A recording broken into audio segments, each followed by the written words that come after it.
Oi, gente! Estamos começando mais um episódio do programa Bendita Barriga. Eu sou Thaís Oliveira, especialista em diástase abdominal, formada em Educação Física, pós-graduanda em Pilates e uma apaixonada pela vida em movimento. Bem, o tema do nosso segundo episódio é o checklist para ter um abdômen bonitão. Mas antes de começar esse episódio, eu preciso te fazer um pedido. Não vai te custar nada. Então, siga o nosso canal. Já pensou quando ele crescer? Você vai lembrar desse momento aqui quando éramos apenas meia dúzia de gente.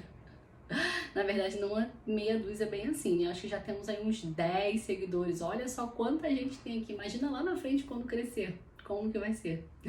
Pode parecer um pedido bobo, só que pra mim tem muito valor, então não deixa de seguir o nosso canal, porque todo o conteúdo feito aqui é preparado com muito carinho, muito cuidado e muita dedicação, tudo bem?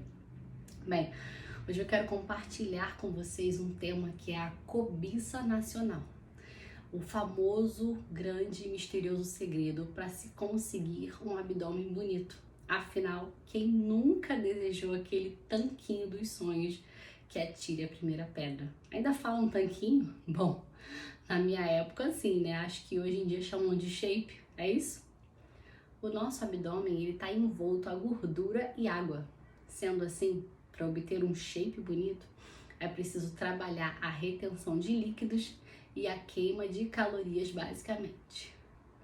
Mais do que queimar calorias e trabalhar a retenção, existem alguns detalhes muito importantes que vão te ajudar no processo em busca do abdômen lindão. E para muita gente pode parecer segredo, só que na verdade não tem segredo nenhum. O grande lance é você fazer o básico bem feito, o famoso arroz com feijão, sabe? E para você conquistar o abdômen dos sonhos, você precisa cuidar dos pilares de uma vida saudável e que, acredito eu, você já esteja cansada de saber. Mas como viver uma vida consistente mantendo ou adquirindo hábitos simples?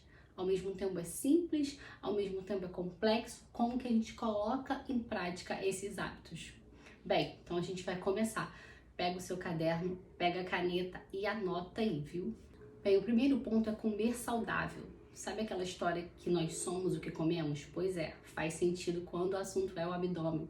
Precisamos colocar no nosso prato alimentos nutritivos ricos em vitaminas, minerais e fibras. Nada de passar fome, chás milagrosos, nada de shake poderoso. Eu tô falando de comida de verdade. Grãos, proteínas, legumes, verduras e frutas. Olha, deixa eu contar uma coisa pra você. A minha alimentação, ela não é perfeita, mas eu priorizo alimentos frescos e ricos em nutrientes. Ué, mas hábitos alimentares... E se meus hábitos alimentares foram todos errados, como que eu posso mudar isso? Então vamos ao como, né? Vamos quebrando paradigmas. Você vai precisar observar a atmosfera ao seu redor e fazer ajustes, como por exemplo, você sai com seus amigos para beber ou comer várias vezes na semana? Então você limita uma vez na semana, de repente a cada 15 dias. Outro exemplo, na sua despensa lá na cozinha tem muito biscoito, doces, não compra mais, a menos que você tenha autocontrole suficiente para não comer tudo de uma vez. Coma pequenas porções ao longo do dia, evite frituras, açúcares e bebidas gasosas, eles são vilões nesse momento. Invista nos alimentos naturais, limite a ingestão de embutidos. E olha, não vilanize ou superestime certos alimentos. Faça pratos coloridos. Desenvolva o gosto pela cozinha. Enfim, a gente precisa mudar nossa mentalidade alimentar, provando novos alimentos e abrindo a nossa mente para isso. Então, amplia o teu cardápio, esteja apto e de boa vontade para experimentar novos alimentos. Atitudes diferentes nos transformam em uma pessoa diferente. Um dia desses, eu vi um vídeo das pessoas andando pelas ruas de Nova York nos anos 40. Todo mundo muito magro, nem parece a população que hoje sofre com obesidade. Aquele vídeo me impactou e me fez refletir. Por que as coisas por lá mudaram tanto assim, hein? Porque os hábitos mudaram, a cultura do fast food é muito forte lá. Eu sei que a causa dessa mudança foi um conjunto de fatores, como por exemplo, o mercado de trabalho era mais braçal antigamente e isso fazia com que as pessoas gastassem mais calorias durante o expediente. Muito diferente dos dias atuais, né? Onde grande parte da população passa 8, 12 horas trabalhando sentado. Então, assim, a gente precisa observar o que realmente modificou essa cultura alimentar lá. Bem, um estudo científico feito por Ana Silva e João Santos concluiu que uma alimentação saudável, rica em nutrientes e balanceada desempenha um papel fundamental na definição do abdômen. Nós comemos para nutrir o nosso corpo e não só por prazer. E quando a gente leva essa frase a sério, as coisas ficam muito mais simples.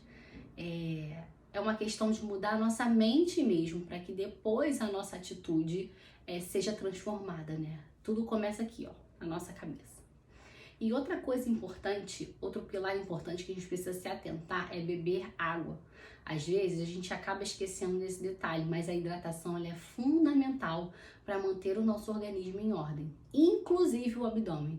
Vocês sabiam que a água ajuda a eliminar toxinas e também colabora para a nossa digestão? Então, vamos beber água o dia todo. A ingestão de água ajuda significativamente o nosso corpo a absorver bons nutrientes que ingerimos, o que não só ajuda a manter mais saudáveis, mas também auxilia a manter distância dos alimentos ruins. A água é essencial para manter o nosso corpo hidratado. E quando nós estamos desidratados, o nosso corpo retém água, o que pode levar a um inchaço e a aparência de retenção de líquidos na região abdominal. Então é o contrário, né? Quanto menos água a gente bebe, mais inchado a gente fica. Então, para manter esse equilíbrio dos corpos, é necessário a gente aumentar a ingestão de água, né? Para evitar esse inchaço abdominal que vem com a desidratação. Olha isso, nunca que eu ia imaginar. A água, ela desempenha um papel importante na digestão, ajudando a quebrar alimentos e facilitando o seu movimento através do sistema digestivo.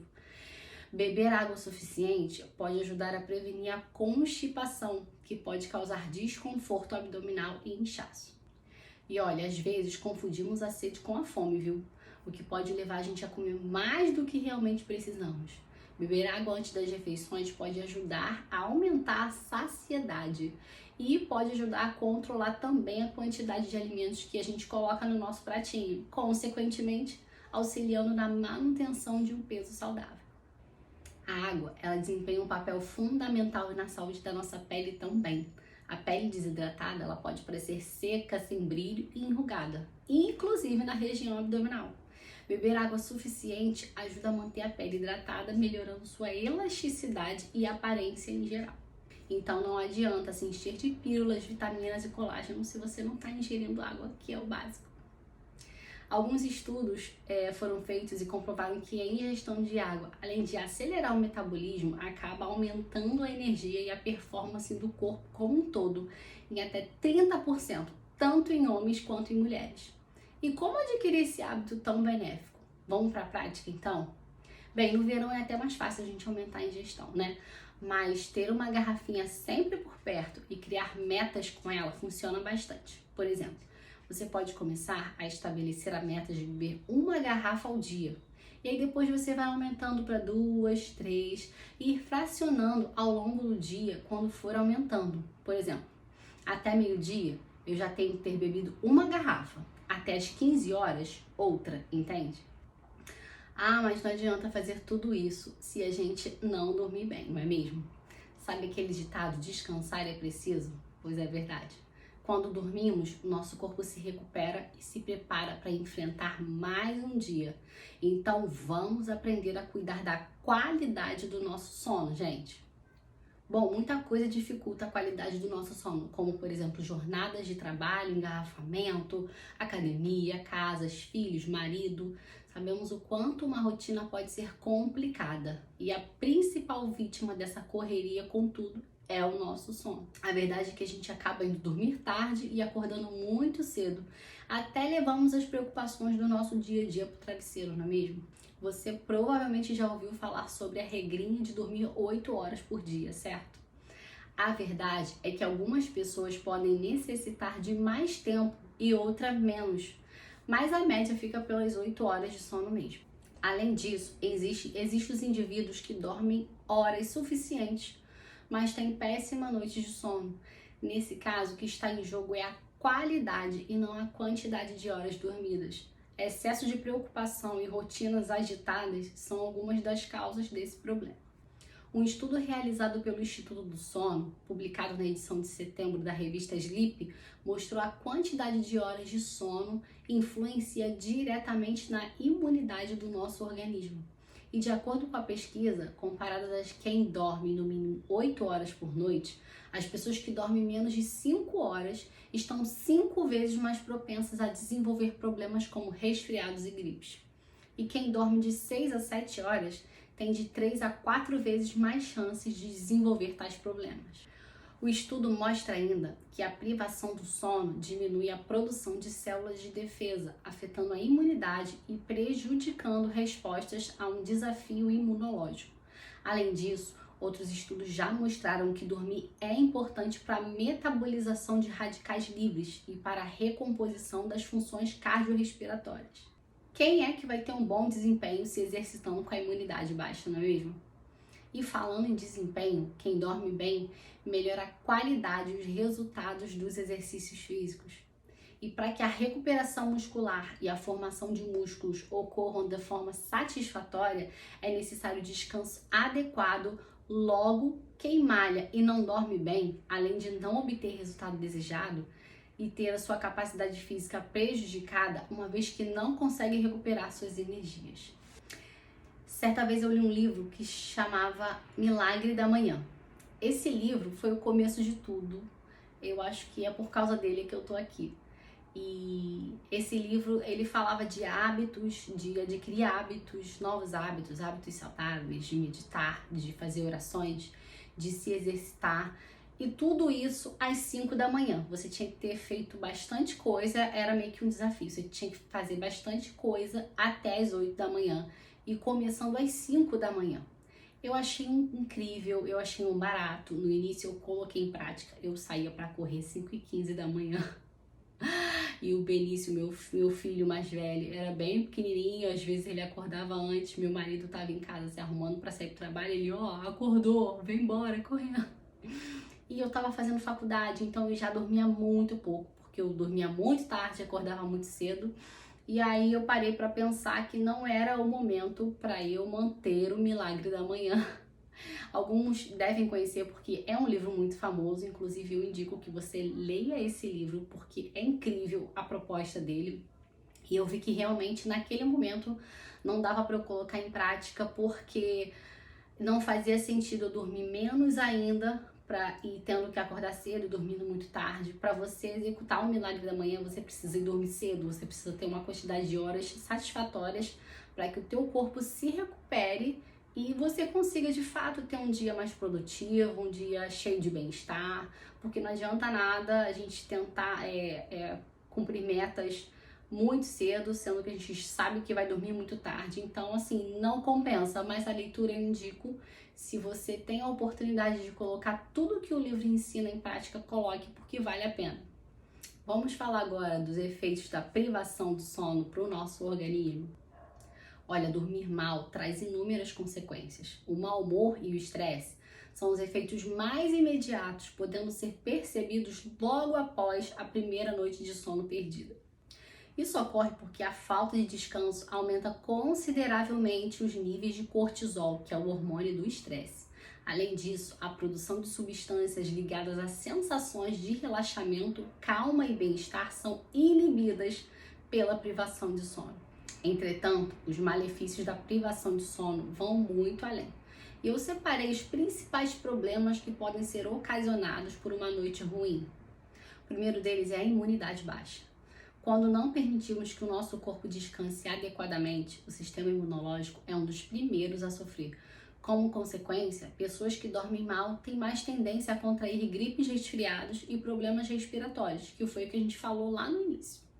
Outra consequência são doenças cardíacas. Estudos mostram que a falta de sono aumenta o risco do desenvolvimento de doenças cardiovasculares, como a obstrução das artérias. Isso ocorre porque durante a noite o sistema nervoso tem o papel de relaxar o coração. É o momento que o órgão repousa e prepara o corpo para enfrentar atividades do dia seguinte. Isso para mim foi muito novidade. Eu não sabia que o coração relaxava enquanto a gente dormia. Um outro dano que causa a privação de sono é a obesidade e diabetes. Sabe por quê? Dormir mal também prejudica o funcionamento de hormônios como a grelina e a leptina, que são responsáveis por regular o nosso apetite. Além de uma vontade maior de comer, quem não descansa corretamente tem a tendência a agir por impulso e a ingerir alimentos calóricos, aumentando as chances de sofrer de obesidade. Olha só, quem é que nunca saltou a geladeira na madrugada? Olha o perigo, hein? A capacidade de produzir glicose, ela também é alterada. O corpo mostra uma maior resistência à insulina, evitando a entrada de glicose na corrente sanguínea. E o resultado pode ser a diabetes do tipo 2. A privação de sono também afeta a nossa capacidade de aprendizagem. A capacidade de aprender também é prejudicada, exatamente por isso. Alguns especialistas recomendam que as aulas das crianças e adolescentes comecem mais tarde. Isso acontece porque durante a noite o nosso organismo ele consolida a memória de tudo o que aprendemos no dia. E olha só uma curiosidade, você sabia que justamente por isso o horário ideal para as crianças e adolescentes frequentarem a escola é o período da tarde? Eu sempre achei que fosse o contrário e estava totalmente errado. O envelhecimento precoce também é um ponto que pode ser afetado devido à privação do sono. A falta de sono, ela altera a nossa beleza e a capacidade de rejuvenescimento. E é enquanto a gente dorme que o corpo hidrata a pele, os cabelos e repara as agressões sofridas no dia a dia, como aquelas dos raios solares.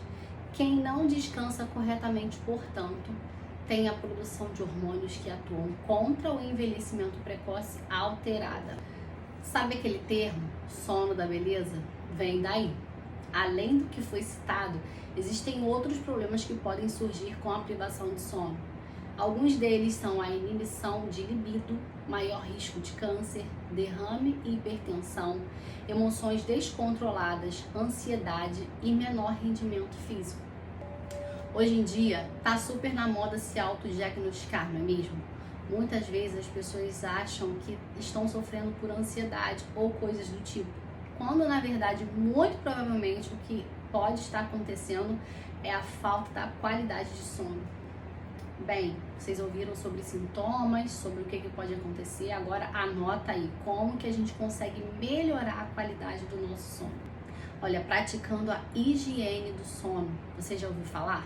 Nada mais é do que fazer mudança em hábitos que atrapalham noites de sonos tranquilas e reparadores. Isso envolve, por exemplo, o ambiente de descanso, os alimentos que consumimos e até outras ações que impedem o cérebro de desligar. Tentar ir para a cama mais cedo, escutar uma música relaxante antes de dormir e parar de mexer no celular minutos ou horas antes de descansar são algumas alternativas. Além disso, os colchões e os travesseiros podem impactar diretamente na qualidade do seu sono. Se um colchão for muito mole, por exemplo, a sua coluna não vai ficar perfeitamente sustentada, ocasionando dores nas costas. Já um colchão muito duro aumenta a movimentação durante o seu sono, mesmo sem perceber, você sabia disso? E a consequência é o cansaço logo ao despertar. Quem nunca passou por isso? Meu Deus, eu dormi e acordei cansado. Por que será? O travesseiro também é um fator importantíssimo para se ter uma noite tranquila e agradável. E a escolha do modelo ideal deverá ser de acordo com a posição que a pessoa dorme. Você sabia disso? Vale lembrar que o mais indicado é descansar de lado, com um encosto na cabeça, um outro no meio das pernas.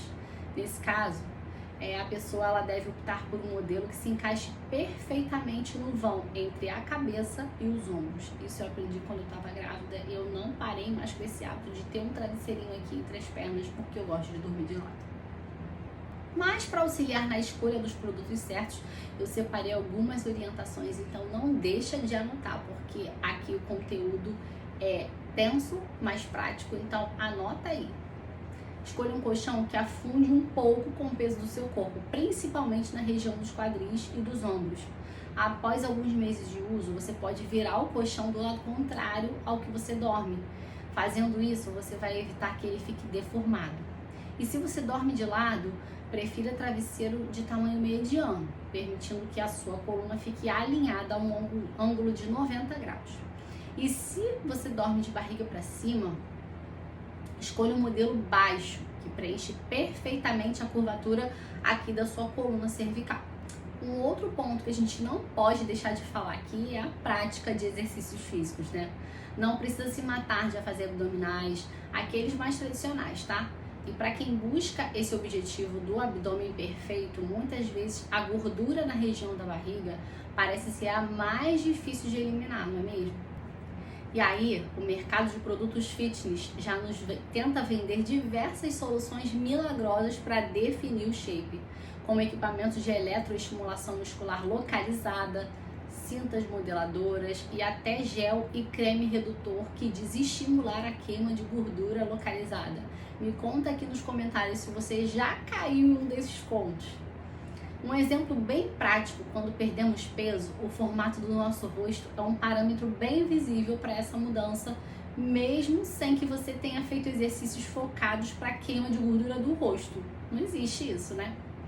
Um estudo avaliou mulheres obesas durante 3 meses, sendo que um grupo fez dieta associada a exercícios abdominais e o outro fez somente dieta. E aí, ao final dos 3 meses, todas elas tiveram redução de gordura corporal e redução de circunferência na região abdominal, sem diferença nos resultados entre os grupos. Olha, o importante é você encontrar uma atividade que você faça com gosto e pratique com regularidade. Pode ser caminhada, corrida, dança, natação, treinos curtos para fazer em casa. O que importa é você mexer o corpo e fortalecer esse abdômen.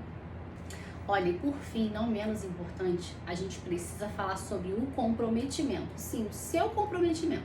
Ter um abdômen bonito requer disciplina, esforço e persistência.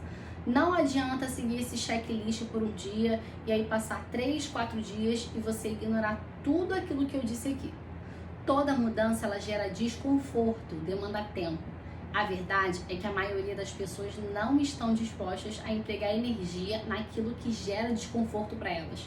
Quem quer passar por situações desconfortáveis, não é mesmo? Eu sou uma pessoa que tem pavor de tomar banho gelado. E mesmo sabendo dos benefícios, principalmente porque eu sou uma pessoa alérgica, eu não tomo de jeito nenhum, nem no calor. E eu acompanho as palestras de um cara aqui no YouTube que bate muito na tecla da gente se treinar a passar por situações desconfortáveis, porque isso prepara a gente para a vida. E ele incentiva as pessoas a tomar banho gelado, não importa a estação. Olha, eu até acredito que pelo lance da gente estar treinado para encarar o desconforto, funcione, mas a coragem de cair no chuveiro gelado eu ainda não tenho. Na verdade não é coragem, né? Vamos ser sinceros aqui. A verdade é que eu ainda não quero. E mesmo, apesar de ter entendido a ideia e acreditar que funciona, existe uma lógica, né? Se eu tô treinada para encarar situações desconfortáveis no meu dia a dia e eu sou capaz de encarar com tranquilidade qualquer situação. E é o que a maioria das pessoas foge, principalmente depois que aquele bordão foi inventado, como é mesmo? Eu não sou obrigada a nada. Pois é, né? Deixa eu te contar uma coisa. Criança mimada faz o que quer. Adulto faz aquilo que precisa ser feito. Muita gente almeja perder peso, definir o abdômen, coisa e tal. Mas são poucas que estão dispostas a pagar o preço. Isso faz sentido para você? Se a gente quer resultados, a gente precisa dedicar tempo e foco nesse objetivo. E olha, além dos pilares, existem alguns detalhes que você precisa saber e aplicar estes também. A postura é um desses detalhes. Sua postura ela contribui para um shape definido. Quando você conserta a sua postura, já resolve grande parte do problema da barriguinha saliente. A má postura é algo que quase ninguém fala e se atenta. Sabia que quando não se usa os músculos abdominais, que contribuem para manter a postura ereta das costas, isso gera flacidez e favorece acúmulo de líquido na região abdominal? Tudo pela má postura. A hiperlordose também, que é o excesso de curvatura da lombar, faz com que a barriga se projete para frente. Outro detalhe que você precisa se atentar são os excessos de exercícios abdominais. Tudo em excesso faz mal, inclusive exercício físico. Este é um dos erros básicos que impedem você de alcançar seu objetivo. O músculo abdominal, assim como todos os outros, precisam de descanso. A sua barriga ela não vai trincar se você fizer abdominal todo dia, ou quando você deixa de malhar por alguns dias e tenta compensar com excessos quando você vai para a academia. E para quem já tem um bom condicionamento físico, uma dica seria fazer exercícios com mais pesos e menos repetições. Então, gente, agora que vocês conhecem todos esses pontos importantes do checklist para ter um abdômen bonito, só depende de você colocar em prática. Pega a caneta e o papel e anota os principais pontos, observando aquilo que você já pode colocar em prática amanhã mesmo. E não importa o seu ritmo. Cada um tem o seu tempo. O importante é não deixar de colocar em prática. Lembre-se que nesse processo a disciplina é a sua melhor amiga. E não caia no conto da motivação, porque ela acaba rápido. E quando ela passa, se você não se condicionar a ser disciplinado e não tiver um compromisso com você mesmo, qualquer motivo será mais importante. E aí você acaba esquecendo dos teus objetivos iniciais. E quando vê, tá bem distante deles. Bom, eu fico por aqui. Encontro vocês no nosso próximo episódio. Tchau!